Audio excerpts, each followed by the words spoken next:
অনেক মুসলমান আছেন এরকম বলেন যে হুজুর এমনি আমি মানুষটা খারাপ না, মোটামুটি ভালো, সত্য কথা বলি, দান সৎকা করি, কিন্তু মাঝে মধ্যে এই নামাজটা পড়ি না।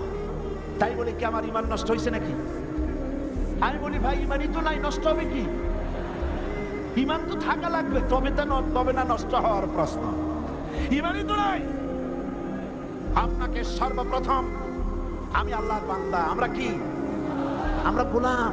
বলেন আমরা কি? আমরা গোলাম। এই কথা বলতে কি আপনাদের শরম করে?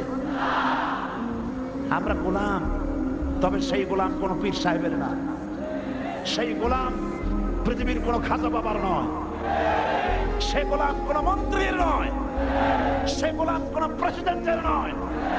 আমরা গোলাম বিশাল আকাশের মালিক, বিস্তীর্ণ জমিনের মালিক, কুল কায়নাতের মালিক আল্লাহ রাব্বুল আলামিনের গোলাম।